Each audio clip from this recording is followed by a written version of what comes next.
that although the stock was not overfished and overfishing was not occurring, fishing mortality was above the target and spawning stock biomass was below the spawning stock biomass target, which ultimately triggered management action. This management action resulted in Addendum 4, which was approved by the board in October of 2014, with the goal of bringing F back down to the target level in 2016. This required states to implement management measures that would achieve at least a 25% reduction from 2013 harvest levels for ocean fisheries and a 20.5% reduction in harvest from 2012 levels for the Chesapeake Bay fisheries. Addendum 4 regulatory changes were implemented prior to the 2015 season. For the commercial fishery, this meant a 25% reduction to Amendment 6 quota allocations. For the ocean fisheries, in the Chesapeake Bay, the commercial quota was set at 20.5% less than that harvested from the bay in 2012. For the recreational fishery, the ocean fisheries implemented a one-fish bag limit with a minimum size of 28 inches. The Chesapeake Bay recreational fisheries implemented a suite of management options that were projected to achieve the F target. States could also implement alternative measures through the conservation equivalency process. A preliminary analysis on the performance of Addendum 4 was presented to the board in August by the plan review team. They compared the 2015 harvest to the appropriate reference period and found that in the ocean fishery, although the estimated change in harvest was 29.7%, the actual change was a reduction of 41%. In the Chesapeake Bay, the estimated change was 22.1%, and the actual change in harvest was an increase of 53.4%. This prompted the board to direct the TC to investigate a little bit further and consider some of the variables that could be contributing to the discrepancies between the predicted and the observed harvest. The technical committee looked at several factors: changes in size and age structure of available fish, changes in effort, and changes in the proportion of fish released alive versus total catch. Looking first at the commercial fishery for the ocean, the top table, the estimated reduction from the 2013 quota was 25%. The actual reduction from the 2013 quota from 2015 harvest was 50%. The actual reduction from 2013 harvest was 24.9%. As you remember, in Addendum 4, it required states to take a 25% reduction from the 2013 quota, not the harvest. The actual reduction of 50% was greater than that which was estimated due to the fact that states underharvested their commercial quota. In the Chesapeake Bay commercial fishery, the estimated reduction of harvest was 20.5%. The actual harvest was 25.1%. Due to the fact that both the ocean fishery and the Chesapeake Bay fishery met the required reductions for the commercial fishery, no further analysis was conducted by the technical committee. Looking at recreational harvest, in the ocean fishery, we estimated a 29.6% reduction. The actual change was 47%. In the Chesapeake Bay, we calculated a 22.1% reduction, with the actual change being an increase of 58.4%. Looking again at harvest, here we have the ocean and Chesapeake Bay recreational harvest and recreational release mortality. Here, release mortality, or discards, is 9% of total releases. In the ocean fishery, you can see that both harvest and dead releases decreased. In the Chesapeake Bay, both harvest and dead releases increased. The first variable that the technical committee looked at was size and age structure of the catch. There's two graphs here. In both these graphs, you have age on the x-axis, and you have proportion of the catch on the y-axis. 2015 is the red line, and then the reference year is in the blue. For both the Chesapeake Bay and the ocean fishery, you can see that age 4 fish comprise a larger proportion of the catch than in the reference year. Again, looking at size and age structure of the catch, this one's a little bit more complicated. For all these graphs, the x-axis is fork length in inches. You have number of fish in the top two graphs, proportion of fish in the lower two graphs. Again, you have 2015 as the red line with the reference year in blue. You have the ocean fishery as the left two graphs and the bay on the right. What you want to look at is first, in the ocean fishery, and I'm going to use my pointer on this one right here, you can see that 2015 overall number of fish is decreased compared to the reference year for nearly all lengths. Again, looking at the bottom for proportion of fish, you can see there was a slight increase in 2015 for 22-inch to 25-inch fish, and this is possibly reflecting the beginning of the coastal migration of the 2011 year class. Looking on the other side of the graphs here, we have the bay, and again, you can see that the number of fish generally increased in the 18 to 30-inch size range for the Chesapeake Bay, and that there was a shift to 20-inch fish in 2015 compared to the 18 to 19-inch in 2012. We then looked at change in harvest patterns by wave and by mode for each state, but we saw no consistent pattern. Some states saw increases, some saw decreases in certain waves, certain modes.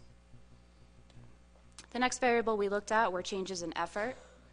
In the ocean fishery and the Chesapeake Bay, when looking at the total change in trips, this is all recreational trips in 2015 compared to the reference year, both fisheries experienced a decrease of 13%. When we look at just directed trips, where striped bass was the primary or secondary target, there was a decrease of 27% in the ocean fishery and an increase of 50% in the Chesapeake Bay.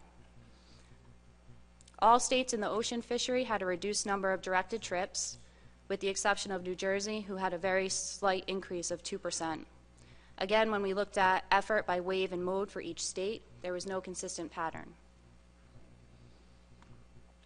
Now looking at the last variable, released alive versus total catch, here we have percent of total catch released alive in the ocean and Chesapeake Bay in 2015 compared to the reference year.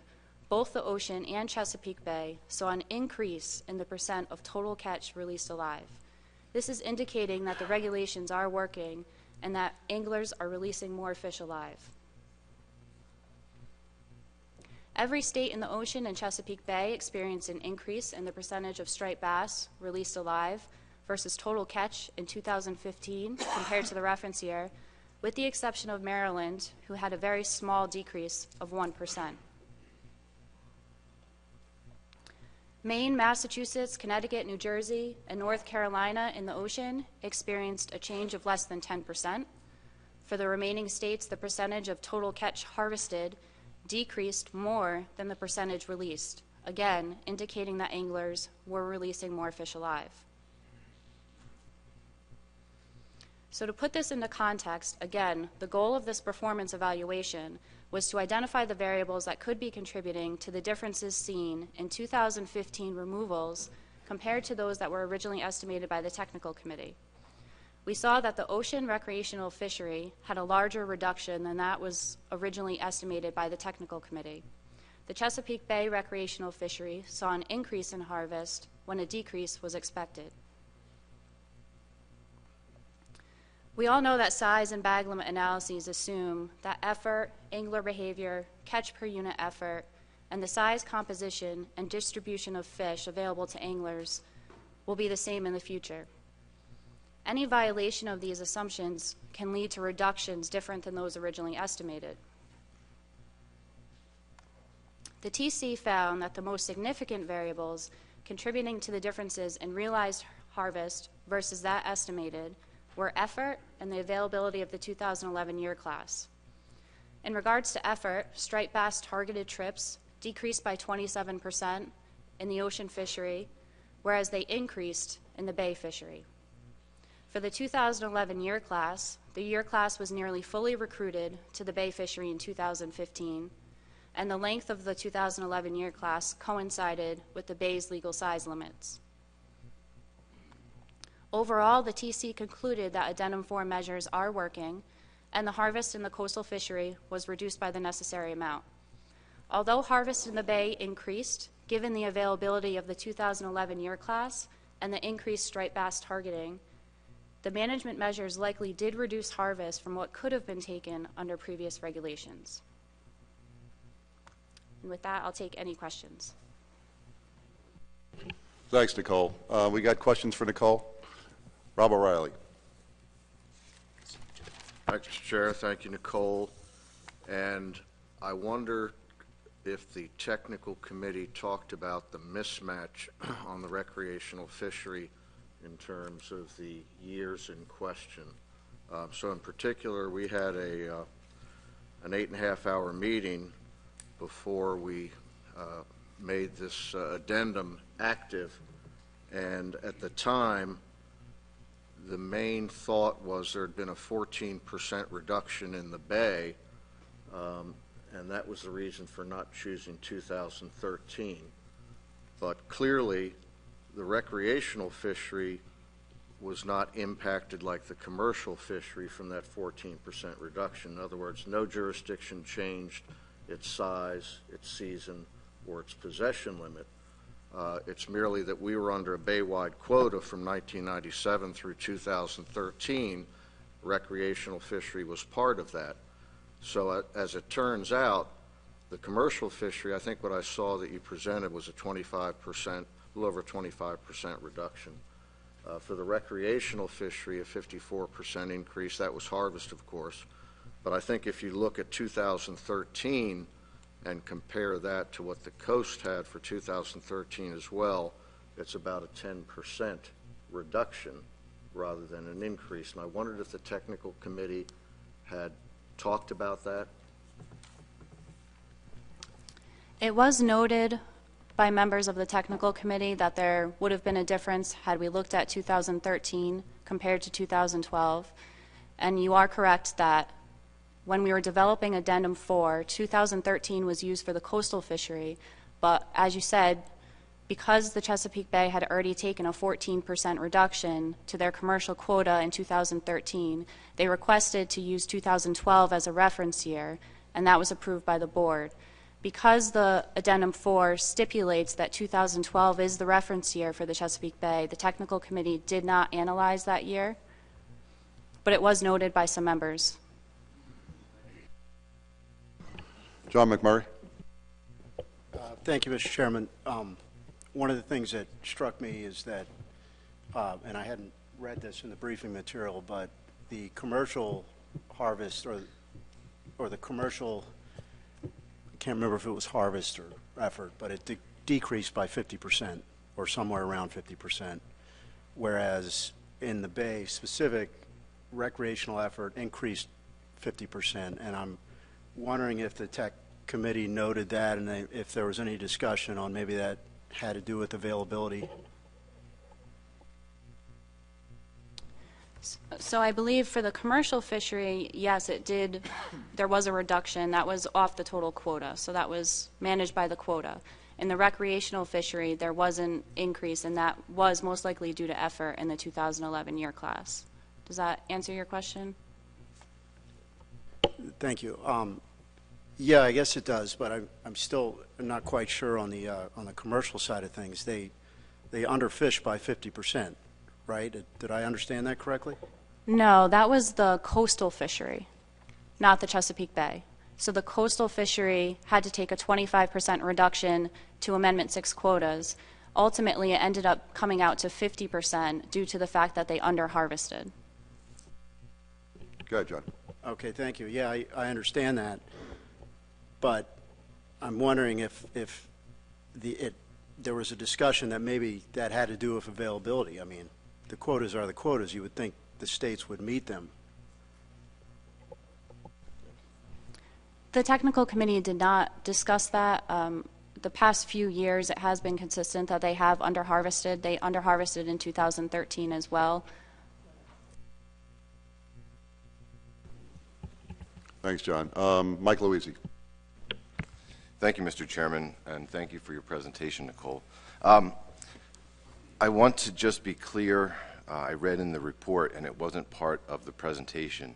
I would like to get your interpretation of performance and how that relates to success.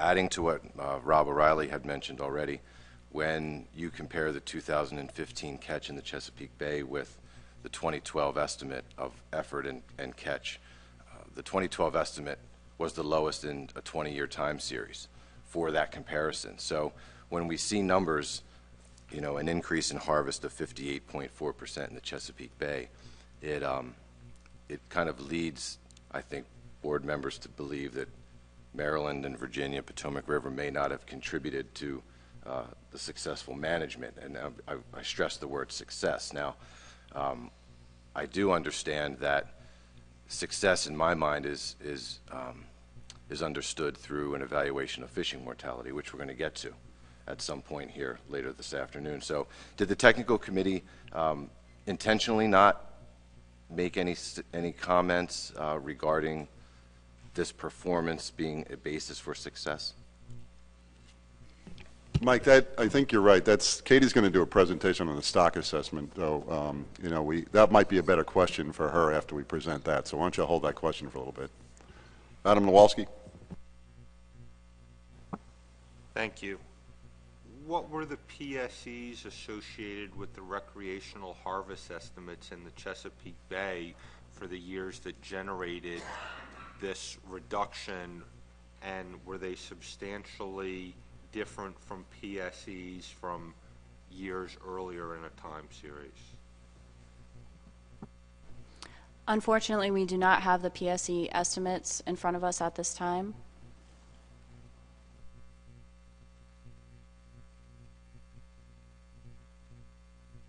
I think that's an I don't know. So, Richie. Thank you, Mr. Chairman. If the coastal recreational sector had just had a 25% reduction, would then the overall reduction have missed the target for the addendum?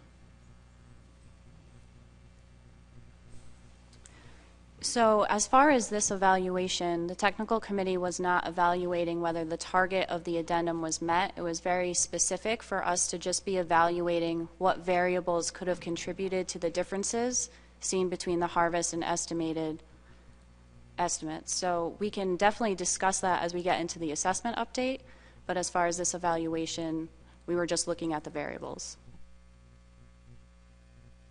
Marty Geary. Thank you, Mr. Chair. Thank you, Nicole. I was trying to recall the last summary slide, and I was wondering, Nicole, if you could go back to that for the summary for the recreational fisheries. There was a paragraph that characterized the likelihood. I think was a key word I was trying to hone in on.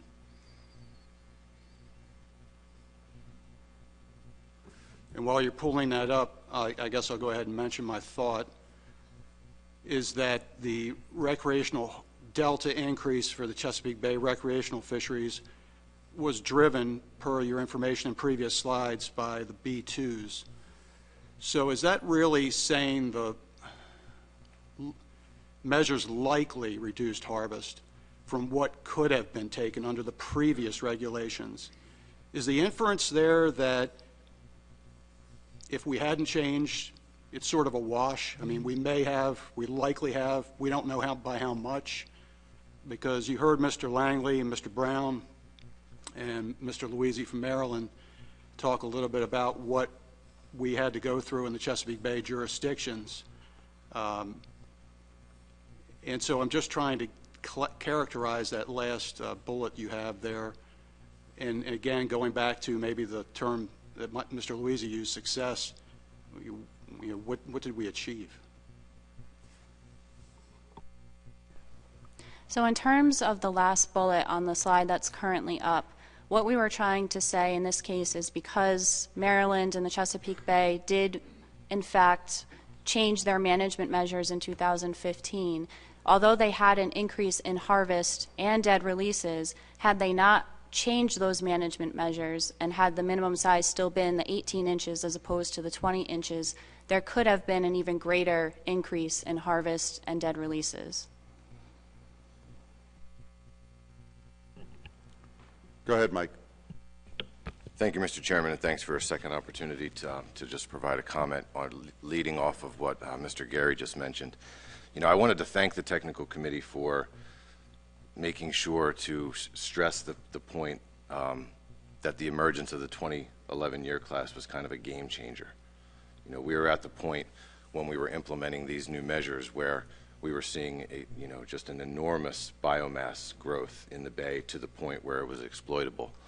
And I have no doubt in my mind, as I know the technical committee evaluated whether or not harvest reductions happened by increasing our minimum size. And I just want to read, just to strengthen the comment of the last bullet that's on the screen right there, the actual written report that we have in our briefing materials speaks to the emergence of the 2011 year class, and it reads that the harvest in the bay in 2015 was undoubtedly lower than it would have been had regulations remained status quo. And I just wanted to make that comment because I believe it strengthens what was reported as kind of a likely reduction.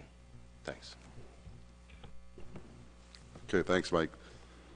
See no other questions. We're going to move on to the striped bass assessment update. Oh, sorry, Doug. I missed Doug. What a faux pas. Am I fired? Thank you, Mr. Chairman. I just wanted one more clarification from the TC chair. And when you were doing your analysis to determine what was going to be needed to reduce the harvest by 25%, you didn't take into consideration the fact that strong year classes were going to grow into different minimum sizes, or did you take into consideration that in your original analysis prior to the approval? You are correct. That original analysis did not account for several things: effort and change in size composition of the catch. Thanks, Doug. Any other questions before we move on? Thanks, Tina. These guys look like they're in the witness protection program over here on the left side of the table, so that's a big help. Let's go move on to the assessment update, and Katie's going to do a presentation for that. Katie? Thank you, Mr. Chair. Unfortunately, Gary Nelson couldn't be here today because he came down sick, so I will be giving the 2016 stock assessment update results for Atlantic striped bass. So I'm just going to start out by going over the catch data, some of the data that were used in the assessment, starting out with the catch data. So we're using MRIP estimates of harvest for the recreational catch, as well as for the amount of fish that are dead releases or die due to being released for basically all of the states from Maine down through North Carolina. But with North Carolina, of course, we're only using the ocean removals, not the Albemarle Sound area removals. For Virginia, Wave 1 estimates of harvest are included, but they have to be estimated because MRIP is not doing dockside sampling in Virginia North during Wave 1. We use reported commercial harvest from the states that are harvesting, as well as, again, North Carolina, the ocean-only removals. And we estimate commercial dead discards from tagging and MRIP data. We acknowledge that there is some missing catch data in this assessment. So catch from the major rivers like the Hudson River and the Delaware River, where MRIP does not cover that recreational, basically freshwater portion. We know there's catch harvest happening there that we're not capturing, as well as unreported catch like poaching and underreporting that we also know is going on, but we don't have a good handle on. So this is total coastwide landings split commercially and recreationally. For the time series, you can see the beginning of the recreational time series in 1982 and the beginning of the commercial time series back in the late 1940s. And recreational harvest has really grown quite a bit, whereas commercial harvest has mostly stayed steady over the last 20 years or so due to the use of a commercial quota system to control commercial harvest. So if we look at the coastwide removals broken down into commercial harvest and discards in the dashed lines and recreational harvest and discards in the solid lines, you can see that they're relatively similar. The recreational dead releases is really what's shown a significant drop in recent years, although it's stabilized a bit. In 2015, the recreational harvest made up about 45% of the total removals. Recreational discards, or the release mortality, made up about 25% of total removals. Commercial harvest was 20%, and the commercial discards was about 10%. So overall, all of these sources of removals accounted for about a 27% decline in 2015 compared to 2014.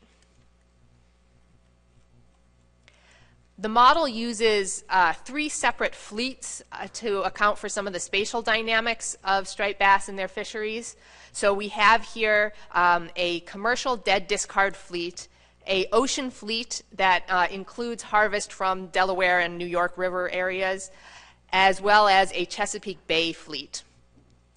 You can see that the bay and the ocean are about equally split, making up approximately 45% of total removals, and the commercial discards accounts for the last 10%. If we look at total catch composition by age, you can really see the emergence of that strong 2011 year class, which is the solid black bar on the right-hand side of these graphs. So it starts showing up in 2011 or 2012 when they'd be 1-year-olds, and then moving more and more into the catch and making up more and more of that catch. Compared to some of the earlier strong year classes in 2001 and 2003, which you can see have basically moved their way almost out of the fishery at this point. And it's really the lack of the strong year classes coming through that's caused part of the decline in SSB that we're seeing. So if we just look at the overall catch at age composition, these graphs are probably kind of hard to see, but I think the important part for these 3 graphs is really the expansion of the age classes that we've seen through the recovery of this stock. That in the early part of the time series at the front of the graph, you're catching only a very narrow age range, but even in the Chesapeake Bay, which is dominated by those younger ages, you're still seeing an expansion of the age classes that are present in the fishery in the most recent years. And the same thing for the ocean catch, as well as more buildup in the plus group and the commercial discards, all of which are signs of a recovered population. So I'm going to go over some of the index data that we use to tune the model. So the distribution of the indices, you can see we've got a number of different indices. Young of year are indicated in pink, and sort of light aqua is the age 2+ or the older fish. We updated all of these indices with the most recent years of data. The New York Young of Year Index has changed. If you will recall, they had to petition to change their Young of Year Index due to funding and personnel considerations, so that the way that it's calculated now is slightly different. So here are the adult indices or the age 2+ indices of abundance with fishery dependent indices, the MRIP CPUE and the Virginia Pound Net on the left, and the fishery independent indices on the right, which for the most part do show a consistent decline in the most recent years. Here are your recruitment indices. So these are young of year and age 1 indices. You can see the strong 2011 year class in here, as well as the New York and New Jersey areas saw a strong 2014 signal for that region's young of year signal. So I'm just going to go over a brief description of the model that we use. It's a forward projecting statistical catch at age model, which is estimating recruitment every year, as well as fully recruited fishing mortality for these 3 different fleets, as well as catch selectivity, the shape of the selectivity curve for the different fleets for different regulatory periods.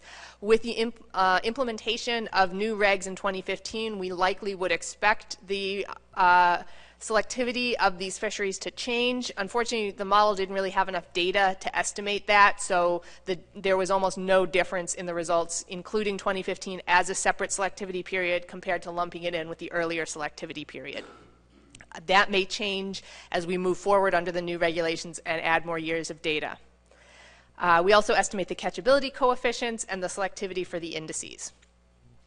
Again, the data are split into 3 fleets based on region, with the Chesapeake Bay, the coast, or the ocean fishery, and the commercial discards. We can't really separate the commercial discards into ocean versus bay because of the way they're estimated and the data that go into that, so they have to kind of be their own separate fleet.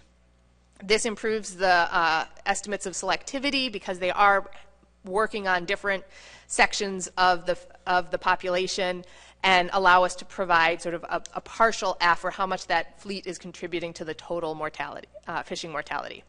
We do use age-specific natural mortality. This was one of the changes in the most recent benchmark, so that age 1 down has the highest natural mortality down to age 7+, which has the lowest. This is the estimates of total fully recruited fishing mortality over time. You can see the 2015 values where the bay was at 0.06, the ocean was at 0.12, and the commercial discards was 0.01. So basically all fleets saw a decrease in fishing mortality in 2015 compared to 2014. This is the plot of recruitment, where you can see our lowest subpar recruitment years from about the mid-2000s, with a stronger 2011 year class and potentially a stronger 2014 year class, although there's not really enough data to let the model have a good handle on what recruitment really was in this most recent year. Here's the estimates of age 1+ abundance and age 8+ abundance. So again, you see that uptick from the 2014 year class potentially at the end there, but total abundance of the older spawning stock continues to decline. There is a tiny bit of the projection going forward that suggests we may see a little bit more abundance in the younger year classes, but again, not much of a change in abundance in the 8+. So this is total female spawning stock biomass with the threshold there on the graph. So we are just about at the threshold, although the decline has been slower than in some of the initial projections suggested from the earlier models, but it still continues. This is female spawning stock numbers, so total number of fish rather than biomass of fish, and you can see this has declined faster than the total biomass. So the decline in biomass is being slowed somewhat by the growth of the females that are surviving. But the total number of females is dropping faster. If we look at the retrospective analysis, we can see that there is a slight positive or retrospective pattern where we are overestimating F and underestimating SSB. The more interesting thing about it is recently these patterns have really tightened up, so that these most recent couple of years are a lot closer together than they are to the past, and that the past were to each other. So potentially this pattern is improving to a certain extent, that we're getting tighter and closer together. Maybe the data are better. Maybe there's something that we've managed to handle with the modeling that's making the model perform better. It's hard to say exactly, but that the most recent years have showing a much less bias than later years.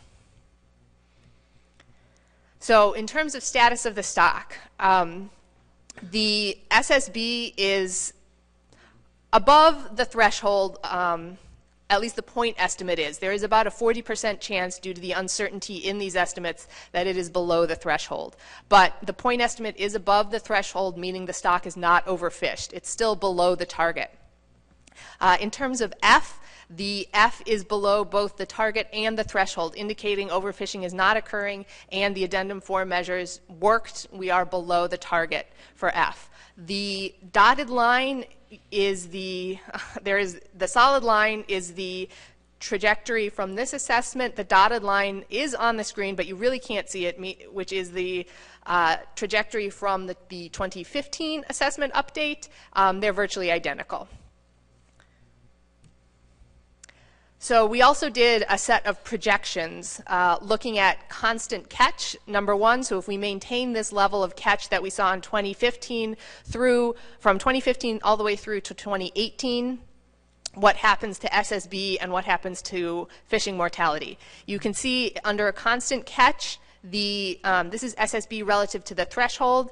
SSB increases and the probability of being overfished decreases. So right now we are at about a 40% chance of being overfished, meaning a 40% chance that we're below our SSB threshold. That declines to about a 20% chance in 2018 if we maintain constant catch. On this graph, we are showing in black the original assessment results. There has been some concern or interest in adjusting these estimates for the retrospective pattern. So a small retrospective pattern, I believe the average of the last 5 years was applied to this. You should always take this with a grain of salt, though, because as we showed, retrospective patterns are not constant over time, and they can change from year to year. So this is kind of an average retrospective correction. That doesn't mean that going forward we can expect to see this retrospective pattern continue at this magnitude. So this is comparing SSB to the target. SSB will continue to increase slightly with a constant catch scenario, but that the probability of being below the target is close to 100% even over the next 3 years. So if we maintain constant catch, this is F relative to the F threshold, and the probability of overfishing, that is the probability of F being above the F threshold, will remain very low under current catch scenario.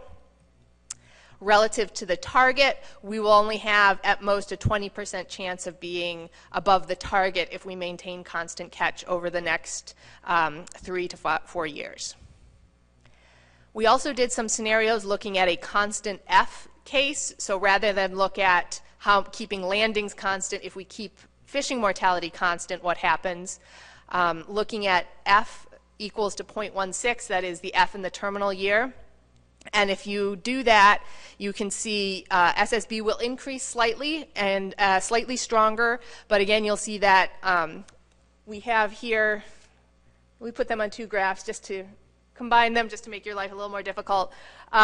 So the dashed lines are the probabilities of being below the target, which again will remain significantly high for SSB, so will continue to remain below the target. But the probability of being below the threshold will drop over time if you maintain the 0.16. If you maintain the F target, or 0.18, that increase in SSB is slowed, and there's almost no change in the probability of being below the target and below the threshold. So it remains at about 40% chance of overfishing in the near future if we fish at the F target. And with that, I will take any questions. Thank you. Thanks, Katie. Richie White. Thank you, Mr. Chairman. Katie, so it looks like we're in okay position, given that we have a constant catch at the 2015 level, about 3 million fish. New Hampshire just received their preliminary results from NOAA on our 2016 catch. And New Hampshire went from 2015, 56,297 fish to 213,362. So we went up by a factor of 4 if these results end up being permanent. I wouldn't suggest that New Hampshire will be representative of the coast, but I know I've heard that the state of Maine had an extremely good year, and my understanding is the Commonwealth of Massachusetts had a very good year. So my question is, if the constant catch is not maintained and we go up by a factor of 2, 3, maybe 4, then what are the chances of SSB falling below the threshold? They'll be higher. I can't tell you exactly how much higher, but we could certainly, the TC did a very limited set of projections. If the board is interested in seeing some additional projections, we can do those and show you guys some actual hard numbers on this. But obviously these projections are based on even a small increase. You can see here, even a small increase of 0.02 in terms of fishing mortality really arrests any benefit that we're getting from the 2011 year class moving into the SSB. And I will be honest, I'm not surprised to hear that the coastal fisheries, the ocean fisheries, are now seeing the benefits of the 2011 year class as they start to move out into those fisheries. You're probably going to have the same results that Maryland and the Bay saw, which is that it's not going to reflect the estimated reductions anymore as they become more available. Rob O'Reilly. Thank you, Mr. Chair, and thank you, Katie. And you partially answered something I was wondering about, Katie, but with the constant catch, that indicates that you've adjusted for the 2011 year class up until it's fully recruited. Is that correct? Yes, so the constant catch projections do assume that the selectivity of these fisheries remain the same, but then it applies that kind of that selectivity to the available population and knows that it's taking out, you know, what component of each of those year classes is it taking out to go forward. Doug Grapp. Yeah, thank you, Mr. Chairman. That was partially my question because what was seen, at least in New Hampshire, was primarily, it looked like something that was from the 2014 year class. Not to say that there wasn't 2011 year class in there, but a large part of that catch was all discarded 2014 year class. So my question is would, you know, we're saying that there's been a fourfold increase in catch, but the majority of that is based on a 9% discard mortality rate. So you're not going to have, it's not like you're harvesting all those fish. That's just catch. So would that have less of an impact, or? Yeah, obviously. So it depends on. I haven't looked at the new MRIP numbers yet. So if you're talking about an increase in B2s or released alive, then obviously only 9% of those go into the model. So that would have less of an impact. But if it's coming from the harvest side, then you're going to have more of an impact. So. Thanks, Doug. Marty Gary.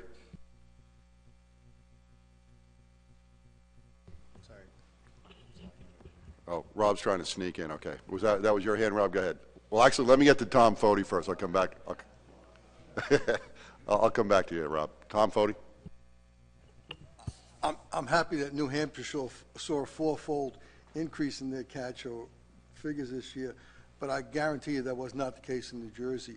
When we get 70-degree water, 75-degree water this summer, which is about the hottest I've seen it ever off the coast of New Jersey, and we were still warm in the middle of October, that we've seen no real fish inside yet. We haven't seen any striped bass along the coast yet in New Jersey. Now, something could change dramatically in December, but as far as we are definitely not going to be fourfold, we're going to be a lot less. The catch has been down dramatically from what I've seen. So, Rob, did you have a question? I do. Thank you, Mr. Chair, and thank you again, Katie. And Katie, when was the first time that the statistical catch at age model was used? Was that 2010 or so? Is that roughly when that started? Do you know? Yeah, it was the assessment.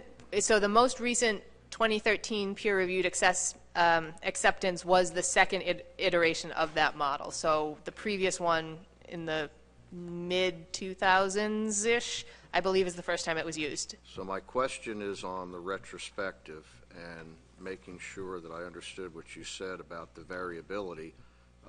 Since the statistical catch at age model has been used, is the pattern in retrospective bias very similar, or has there really been changes on an annual basis or interannual basis? You know, I would expect the pattern to be that it's, you know, overestimating F in the terminal year and underestimating the spawning stock biomass. But you know, with all those lines, I'm not sure what your conclusion was. So, yes, the pattern has always remained the same, as you said, that we underestimate SSB and overestimate F, which is a change from most of our species where usually you see it the other way around, where you underestimate F and overestimate SSB. But what we've noticed recently, as we've been adding more years of data, is that there seems to be a divergence in the extent of this pattern. That is, you remove a couple of years and they all stay very close together, but then you start pulling off more years and they diverge further. And so, and you can see more of a split in the two patterns, which is kind of new, and we're not really sure what's causing that. But basically what it's saying is that the most recent years of data, as we add on, are a lot closer and tighter together and have a lower degree of bias than adding on those years to older data. And we're not really sure why. Mike, I had a placeholder for your question on success, so do you want to ask that now or do you want to ask something different? Oh, go ahead and ask both. All right, thank you, Mr. Chairman.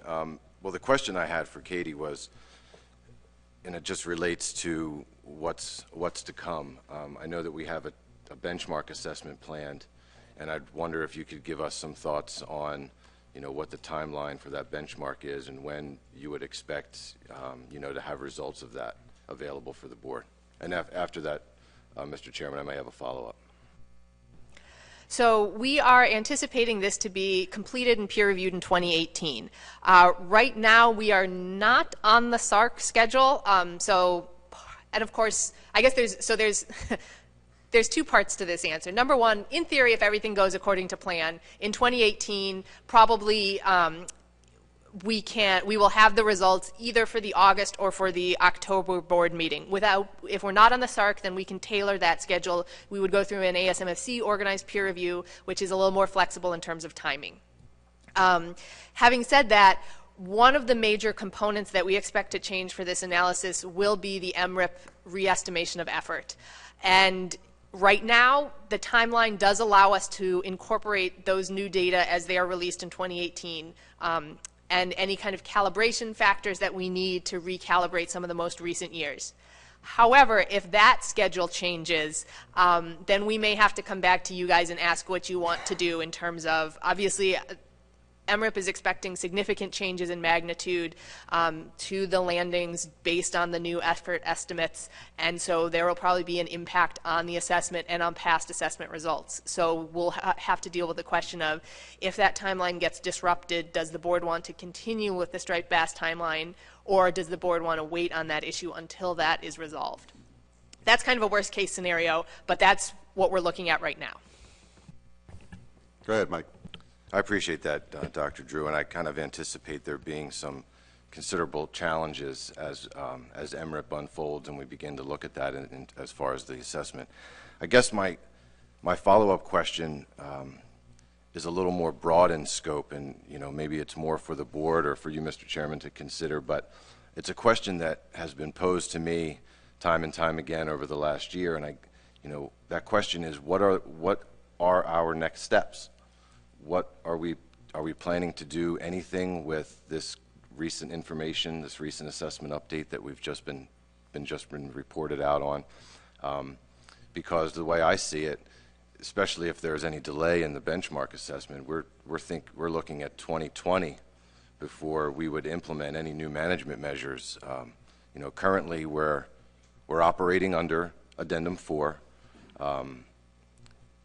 You've heard time and time again from stakeholders from Maryland and other places where the impacts that we have felt are pretty severe and tremendous regarding the squeeze, which was referred to earlier by Phil Langley, having only a very few fish accessible to our fishermen. And so we're operating under Addendum 4, which had objectives and goals.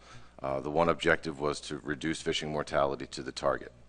I think based on this analysis and the report that we just received, we can put a check next to that objective. We've reduced fishing mortality not just to the target, but beyond the target.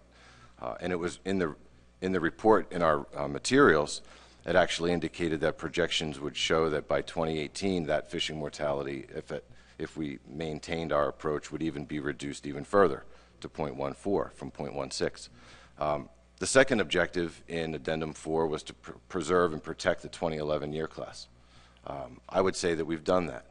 I would say that for all intensive purposes and whatever we could have done to protect that year class in the Chesapeake Bay, we've done. I mean, we just heard testimony from states where they're seeing 3- and 4-fold increases in available fish in areas where they haven't been in the past. So here we are. We've accomplished the objectives of Addendum 4. We have a fishing mortality rate in the terminal year of 2015 that's lower than the target. And so what are the next steps? Where are we going to go from here? I mean, I have a suggestion as to what those next steps are, and if you want to continue, we can take, I'd be happy to offer those suggestions at another point in time, Mr. Chairman, if you'd rather continue with questions. But, that's the broader question to the board. Are we going to do, this is the last opportunity that I'm aware of that we'll have any type of assessment update to base any type of management changes on between now and when the benchmark's complete, which is who knows when into the future. So I'll leave the question at that, and look for any guidance or feedback from other board members. Thank you. Thanks, Mike. And my understanding of this is when we went down this road, the idea was that we would essentially put the reductions in, and that it would essentially go for a 3-year period. So when we got to the 2018 assessment, then we would see if we had met those goals, and if they were, I guess, sticking, for lack of a better word. Now we're in the 2nd year, and I guess we have different opinions of that. Yes, we're below the mortality threshold, the target, and it looks like we're on a right trajectory, but I think from Katie's presentation, we're still not out of the woods yet. There's a lot of good news coming out of it, but there's still, the idea was to go for that 3 years. I've had other questions from other commissioners and folks about, well, because of that overage in the effort in the Bay, wasn't there any payback or adjustment measure? And I said, no, that was the same thing, is that if we saw exceedances, we were sticking on the 3-year plan to see that if this was going to work or not. So it appears it's working, and it's good news, but at this point, if we're going to do any kind of changes, I think that would be up to the board. And, let me go around and get a few more comments on that, and if you want to propose something, Mike, I'll come back to you. John McMurray. Thank you, Mr. Chairman. So for 2015, we're above threshold, but we're still below target, correct? And there's a 40% chance of accuracy? Yes, for SSB, we are barely above the threshold with a 40% chance of being below. But your projections are rosy based on the analysis of that abundant 2011 year class and the 2015s as well. I imagine figured into that. My question really is, nobody's really brought up 2016 yet, and there's probably a reason for that. It was terrible. Was that, I know that came in pretty late, and that probably wasn't figured into your analysis, but I think around the table we should keep that in mind. And when you look at the space of 10 years at those young of the year indices, and then you look at the prior 2 decades to that, I mean, there's we're not looking at the same sort of production that we had, so we may want to be a little cautious here moving forward with that in mind. Thanks, John. Tom Foti. Yeah, I always like to remind people when we do the regression analysis, probably next year, the 2015 will actually look better than it does right now. And that's the way the regression analysis also has been done over the years. That usually comes out better. Also looking at, if you look at just the last 6 years, instead of the last 10 years, we have 2-year classes at the 4th and the 8th highest. Now, I'm not proposing anything, but let's always look at the figures honestly, not just pick out what we basically look at. And I'm just looking at what's going on right now. I mean, yeah, New Jersey actually has a good year, from what I understand right now. It's looking like it's going to be higher than normal. And I think part of the thing is, we know in the Chesapeake Bay, when you have extreme droughts like this, it's really not spawning stock biomass, it's water conditions and the environmental conditions that affect that young of the year when it comes to this type of year. Am I wrong? Through the chair to Mike. So, yeah, I would agree that I think the TC would agree that environmental conditions certainly have a strong effect on recruitment as not solely spawning stock biomass, but spawning stock biomass is an important contributor to that recruitment, but definitely environmental conditions affect it as well. John Clark. Thank you, Mr. Chair. Thank you, Katie. Just want to follow up on some of the points that Mike Luisi was making. We have seen real pain to a lot of sectors due to these reductions. I was just curious, based on the reduction you showed in the fishing mortality, if you can calculate how much things could possibly be liberalized and still stay below that 0.18, if you would look at that. I mean, it doesn't seem like a huge bit of difference there. You were showing that there was a difference in the recovery time from that, but what are we looking at in terms of harvest if you move to 0.18 from the 0.16? Those figures are in the report, but I don't have them in this presentation. Or at least we didn't calculate what the predicted harvest would be for those, for the difference between 0.16 and 0.18, but the harvest change would be small. I think the larger issue would be, especially with the recreational fishery, of being able to come up with a management measure that would give you such a small change. Just a quick follow-up. Could you estimate in like a percentage term how much you'd be looking at in a change in the harvest? We could. I don't have that number in front of me right now. Other questions for Katie?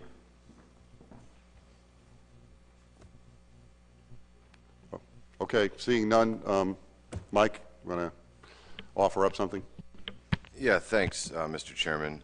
You know, I absolutely understand and appreciate, you know, this board's interest in preserving and conserving this resource. You know, I can't say enough about how important it is, and I think you've heard time and time again from me and from stakeholders from our state and from the Chesapeake Bay region, the importance of striped bass to not only our commercial but our recreational and charter industries as well. John's question to Katie just a second ago alluded to the fact that there, you know, if we were to move from 0.16 to 0.18, it would be a small tick, maybe a 5 to 8% liberalization, just in terms of numbers. Maybe that's what it would be. I don't have a number to refer to in front of me. But I think what I'm thinking about and what I'm looking at is the fact that perhaps just that very small change could be something that saves a few of the fishermen in my state. A half an inch in minimum size could mean a lot to our fleets, our charter boat and recreational fleet, more so the charter boat community. And so, you know, I've been thinking about this and thinking about what we could do as a next step. I'd hate to leave the board meeting here today have this information, maybe not having all the information available to us. So I've thought about that, maybe a potential tasking of the TC, and that tasking would be for two things. The first one would be for the TC to determine what that percent liberalization would be that would result in an increase in fishing mortality from 0.16 to 0.18. That is our fishing target. That is where we had intended when we decided to make that the target.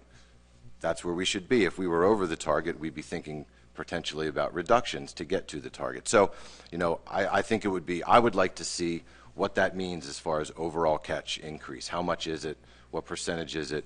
And whether or not it's something that we could consider as a board, maybe liberalizing catch into the future. The second point would be a second task to the TC to recommend a new data set, a preferred data set using updated length frequency data for states to use when preparing potentially conservation equivalency proposals for recreational regulations.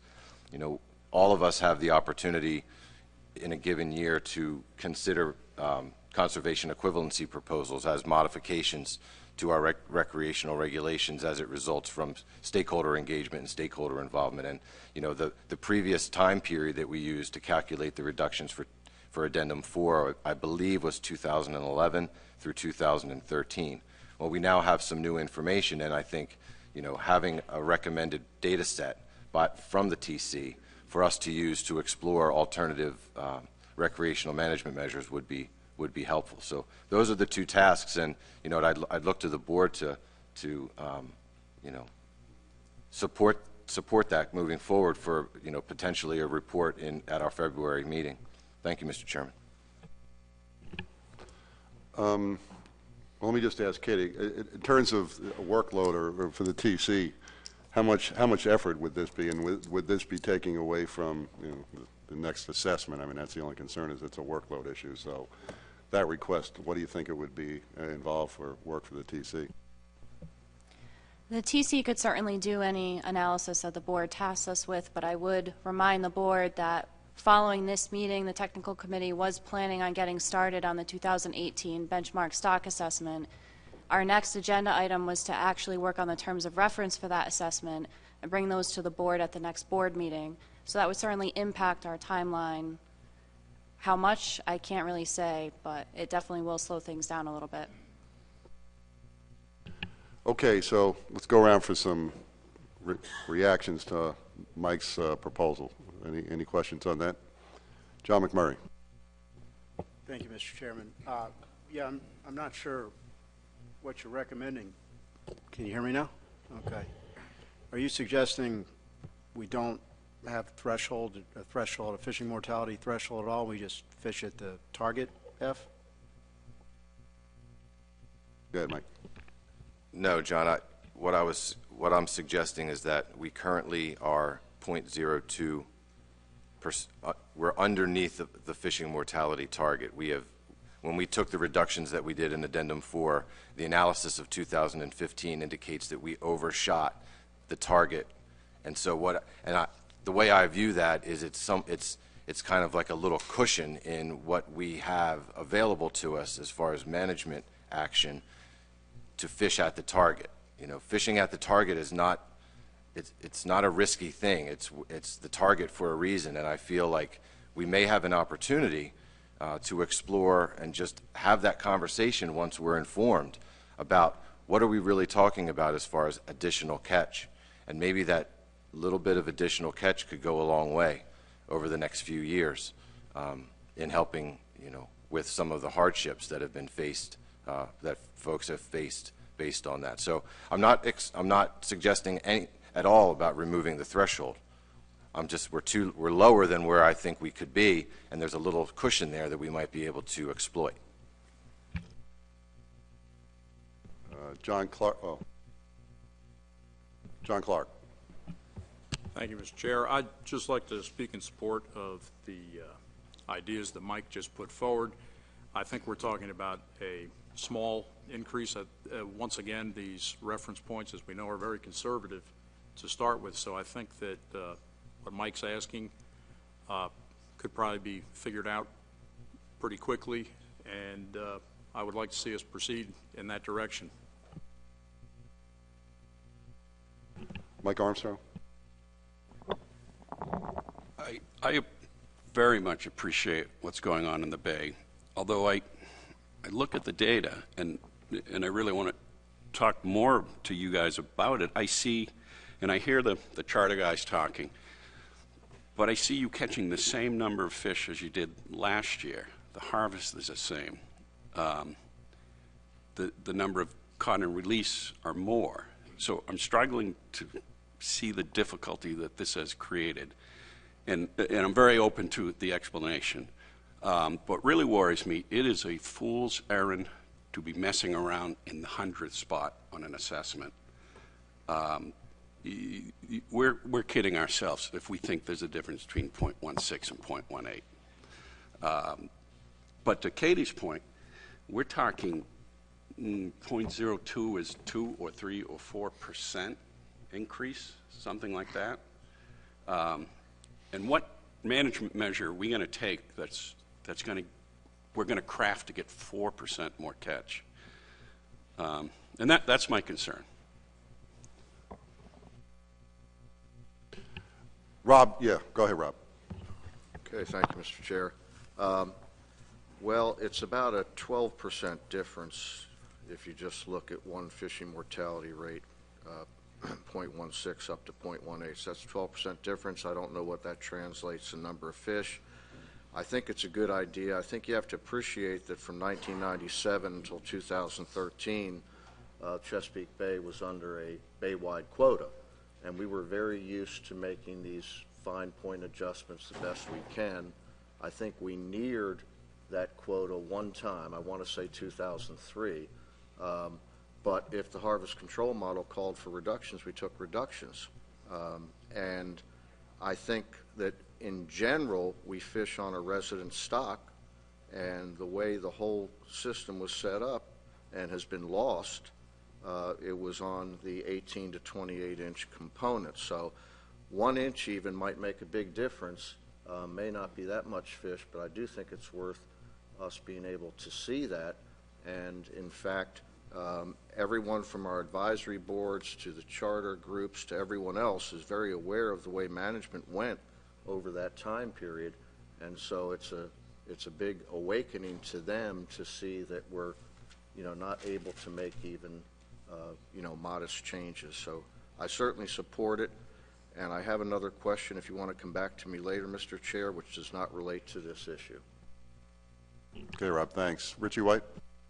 Thank you, Mr. Chair. I share Mike's comments. I think that this would be a knee-jerk reaction. I think that, as you said, when we put these measures in place, it was supposed to be for 3 years. And I guess my concern would be if any changes would be made, and I certainly would not support that, that the coast should be the ones that benefit. The coast made the cut here. The bay, as Mike said, caught the same amount of fish. The coast, if it weren't for the coast, we wouldn't be we wouldn't be in compliance with the plan.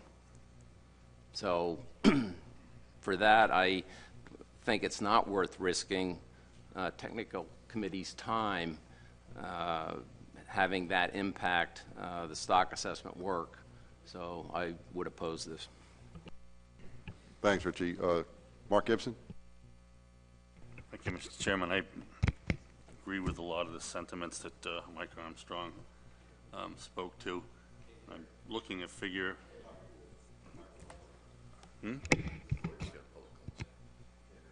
Oh, okay.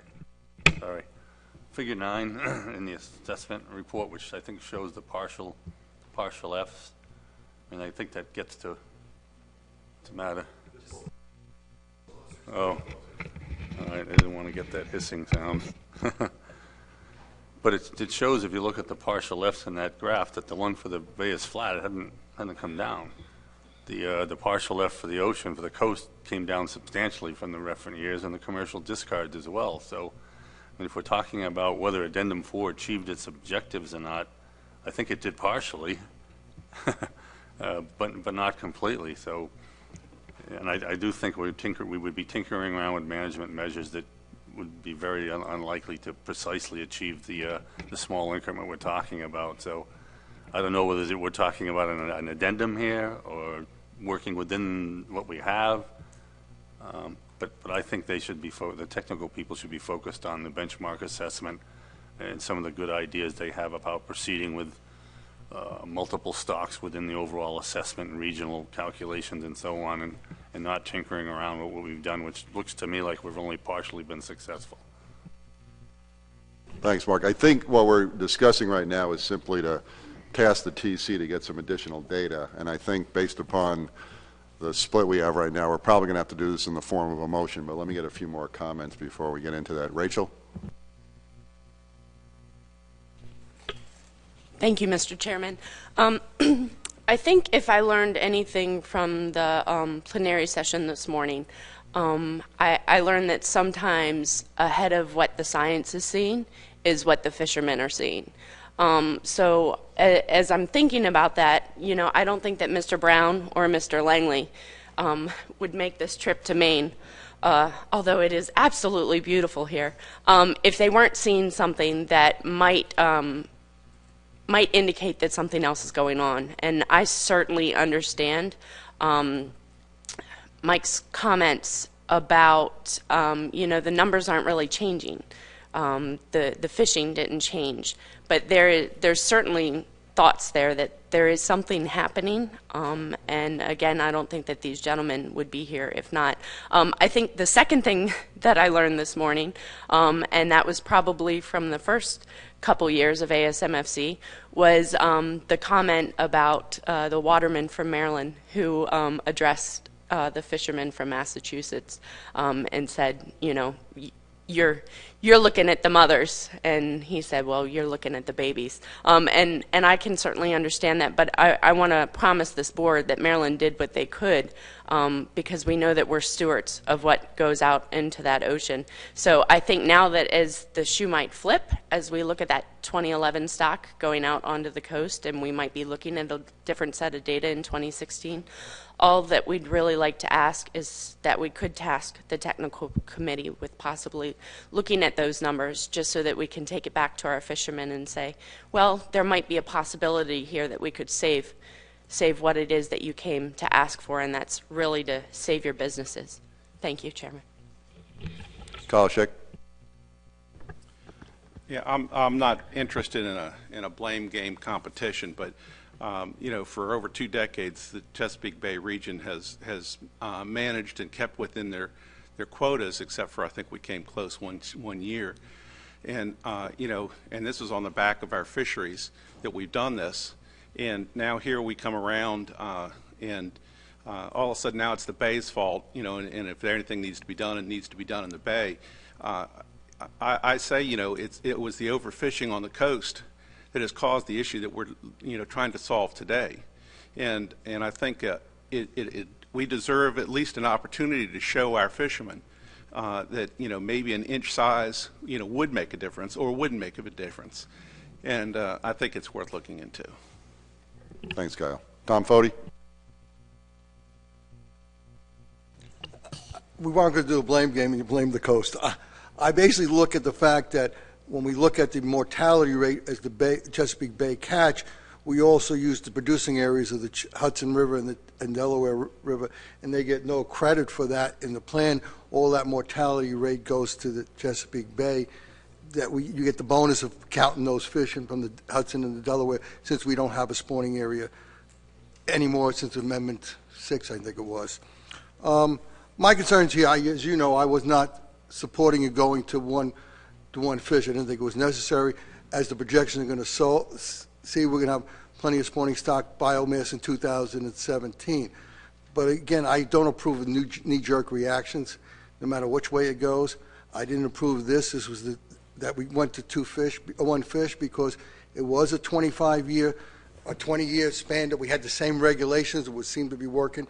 We had some projections that we might do something in 2017, and you know, we basically do that. So it puts me in a difficult spot, because I don't support knee-jerk reactions, and I think if the reaction has to go on both sides of this. So at this time, I can't support a separate action just for the Chesapeake Bay and not the coast. Adam Nowalski. So I'm not sure how I feel sitting here today about an increase or a decrease in access.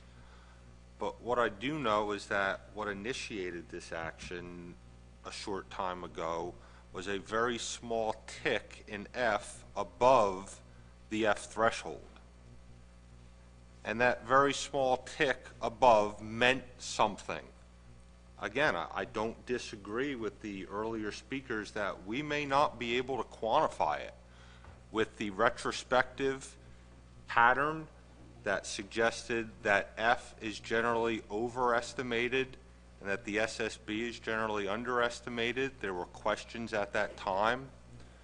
But that small tick was enough for us to take significant management action. And what's being suggested today is that a tick under the F target now just takes a look at what that could potentially mean. I don't know what my answer would be, but I would like to see what that would mean in terms of potential action for us, and I would support that evaluation at this time. Thanks, Adam. Terry Stockwell. Yeah, thank you, Mr. Chair. For the first time since I've been coming to Striped Bass Board, I can report that I didn't get a single complaint this year. And to me, that's good news. And it's finally taken some time for some fish to work their way into the pipeline and make it down into the Gulf of Maine here. So, you know, from this piece of geography, I support staying the course. We're on the cusp of having an assessment, and make whatever whatever adjustments are necessary at the time, and if the assessment indicates we should increase, be it the ocean fishery, the bay fishery, I'd be 100% supportive at that time. Okay, so I think we've gone around the table now. So Mike, just as I said before, I think we're going to need a motion on this because it seemed to be, pretty well split here. So if you could maybe propose a motion in terms of what you would want the TC to do for us, then we'll discuss it and have a vote on that. All right, thank you, Mr. Chairman. I sent it to Max. I sent the motion via email to Max, so maybe while they're working to get that up, if it would be okay, Mr. Chairman, I could add a couple additional thoughts. I appreciate everybody's concern and thought on this, but what I do want to say is that I don't consider this any type of knee-jerk reaction. It's a reaction. It's a reaction to new information. And that new information and the reaction, the potential reaction, is unknown. We don't know what, that's why we're asking the question of the TC, is to provide a thorough look at what is being asked of them so that the board can have an opportunity with all of the information in front of them to make a decision as to whether or not we do anything or not.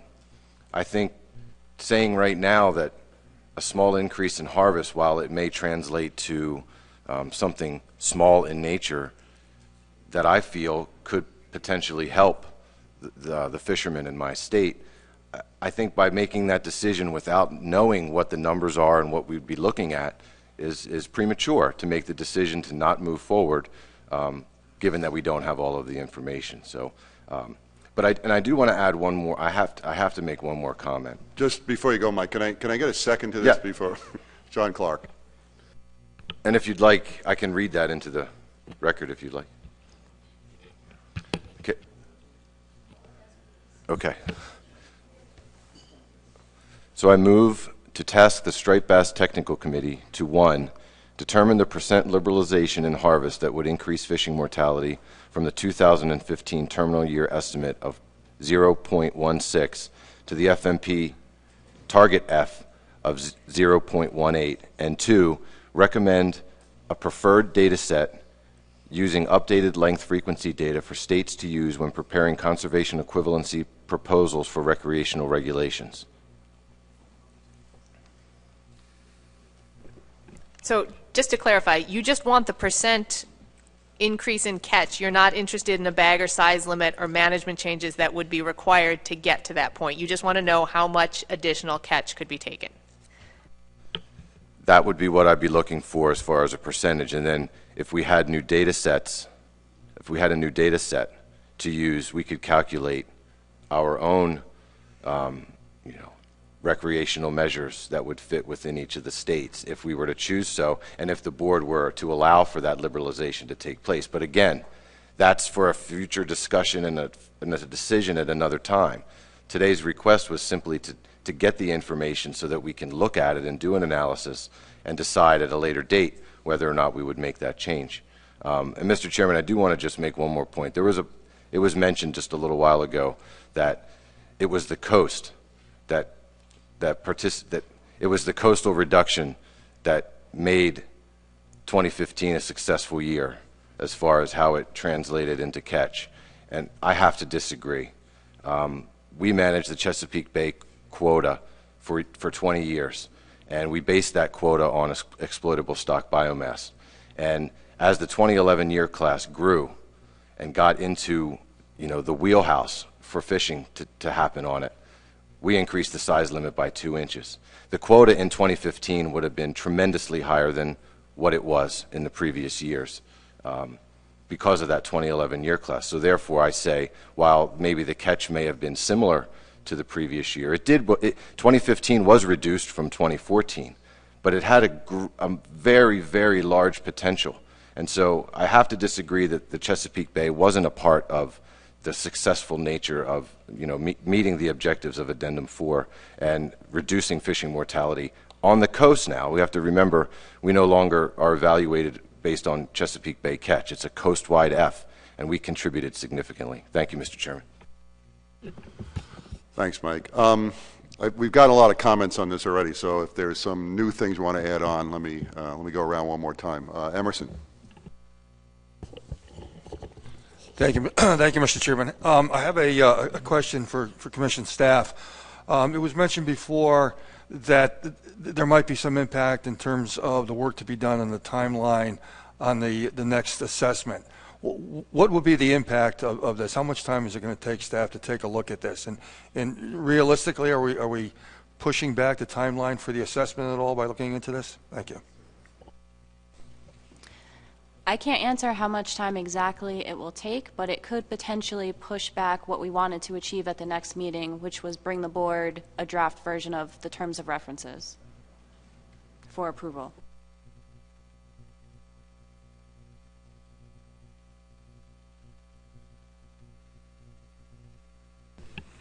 John McMurray. Thank you, Mr. Chairman. I'm trying to figure out what's going on here. Harvest was up almost 55% in the Bay States, where it was supposed to be decreased by 20.5%.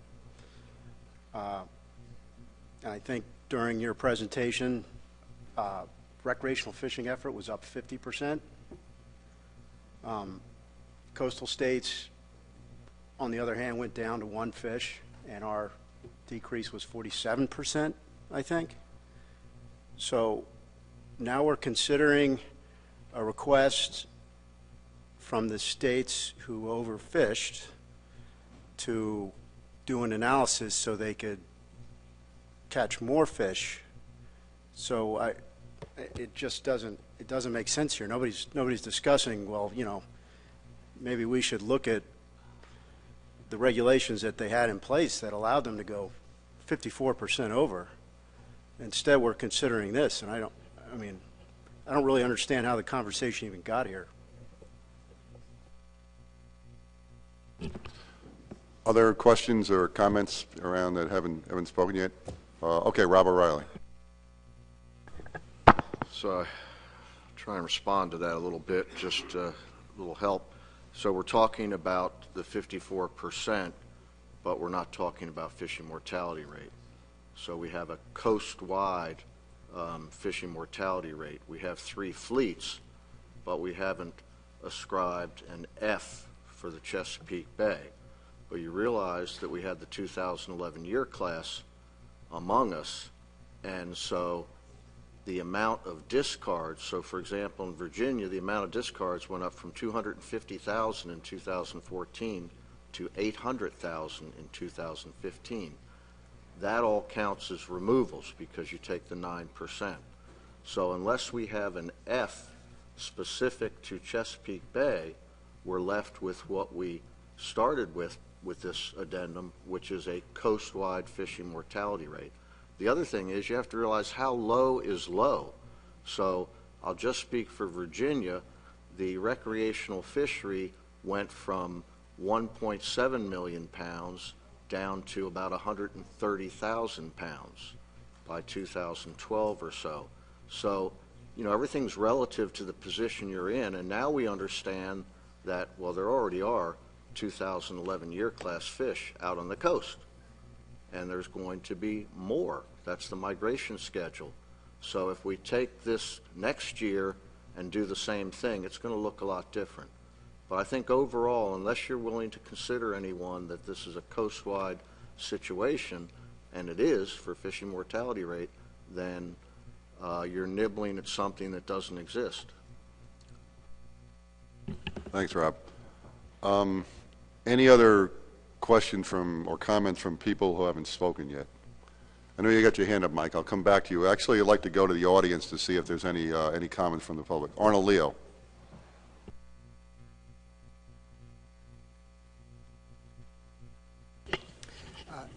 Arnold Leo, I think. I represent the fishing industry of the town of East Hampton, and I've been a very long time participant in the management process for striped bass.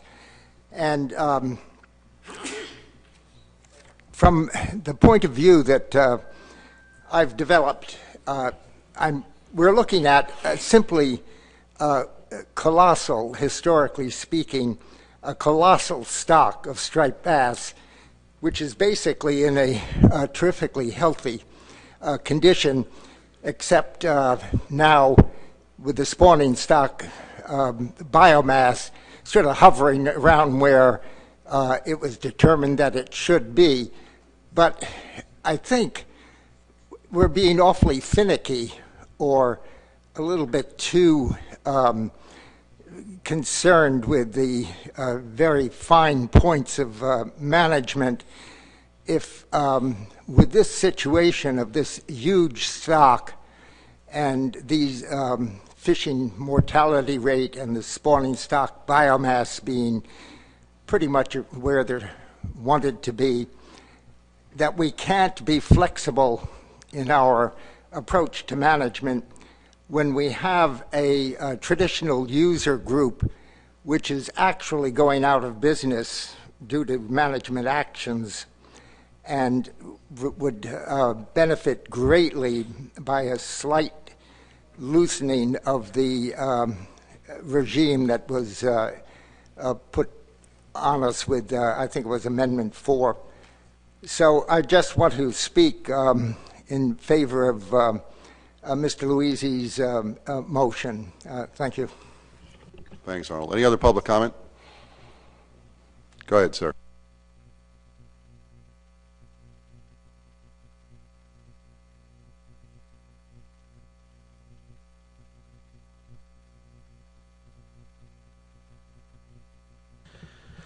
Robert T. Brown, President of Maryland Watermen's Association.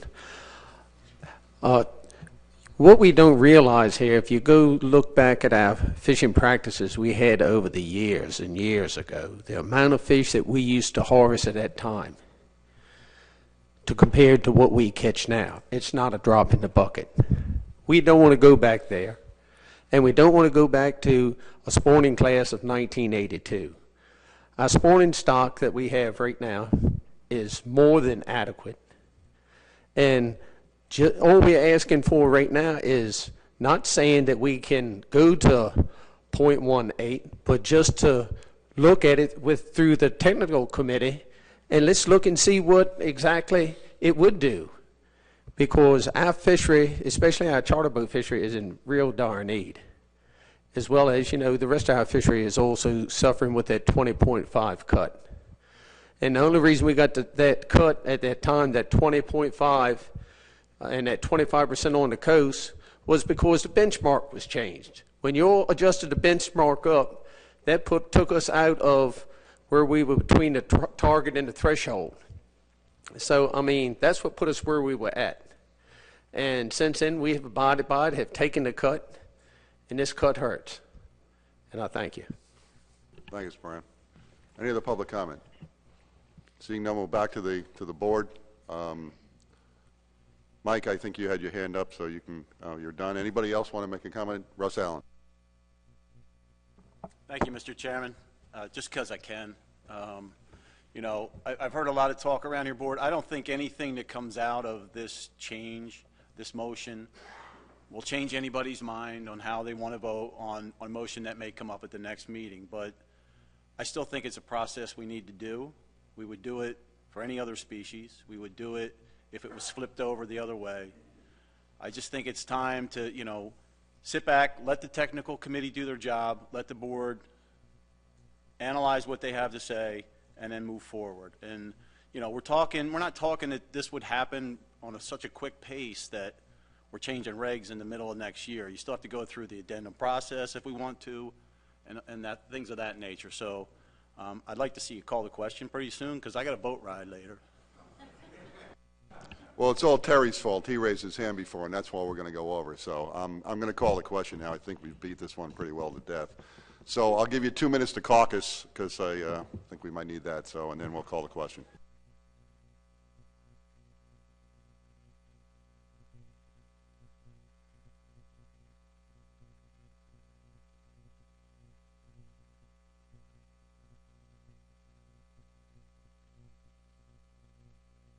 Okay, we ready for the vote? Okay. All those in favor of the motion please signify by raising your right hand. 1, 2, 3. 8 in favor. All opposed?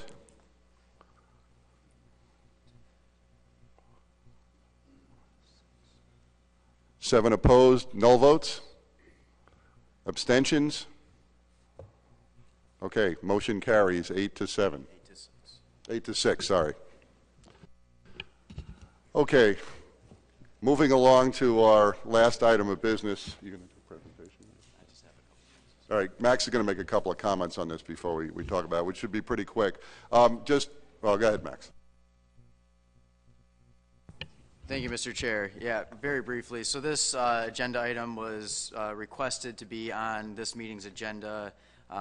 Basically, the Mid-Atlantic Council is drafting a squid capacity amendment, and some of the options that are proposed for that draft amendment are going to affect squid harvest in and around the Nantucket Sound area.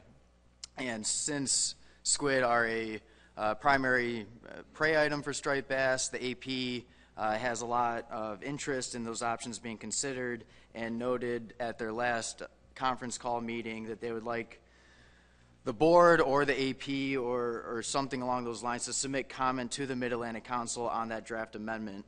As I understand it, the draft amendment is not going to be released for public comment or public hearing until spring of 2017. That timeline could also change, and there still seems to be a lot of discussion going on about what's actually going to be in that draft amendment.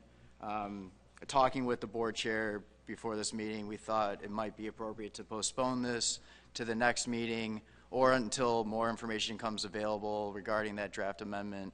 And of course, I'd continue to track the progress of that and keep the board chair and the AP chair in the loop. Thanks. And just for clarification on that, I think the way it was presented, that it thought that the AP would comment directly. So it would be, if we get to the point when we actually have measures under that amendment, that the AP would then come back to the board and then propose comments that the board would then decide to approve or disapprove in terms of coming back to the Mid-Atlantic Council. So, John, if you wanted to add something to that, go ahead. Yeah, thank you, Mr. Chairman. The issue that the AP discussed was the lack of availability for striped bass in the rips on Nantucket and Martha's Vineyard, and whether or not that had to do with the aggregation of squid boats off of Martha's Vineyard and Nantucket. They also discussed bycatch. There were a number of reports of striped bass bycatch discards, floating discards, and scup and black sea bass as well. And part of the squid capacity amendment that the council is doing now currently includes alternatives for buffer zones. The squid fleet would have to fish outside several described buffer zones in the document, and we didn't know that when we had the AP call until Max brought it up. Frankly, I should have been the one that brought it up, but Max did. And the document is still it's still being created. It looked like for a little while those alternatives might not be in the document, but now it does look like they are. I don't think that now is really the right time for us to comment on it, but I do think we need to be aware of it, and we need to when the draft amendment does become public, which I think it's projected to early next year, probably within the first 2 months, that we should have staff take a look at it, and maybe have another AP meeting, and maybe have it on the agenda for the following meeting. Okay, John, we will definitely consider it. Okay. Eric, go ahead.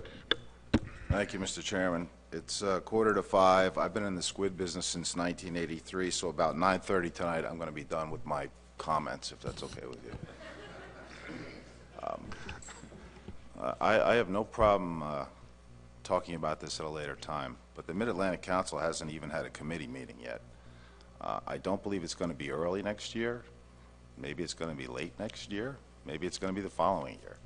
But this thing is in its infancy, to the point where the inshore fishery right now is being discussed as a a time, not an area, which is kind of an interesting thing to define inshore by time. But, Mr. Chairman, this is maybe 2 meetings from now we can talk about this.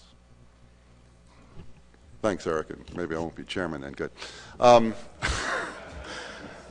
With that being said, is there other business to come before the Striped Bass Board? Seeing none, I will take a motion to adjourn.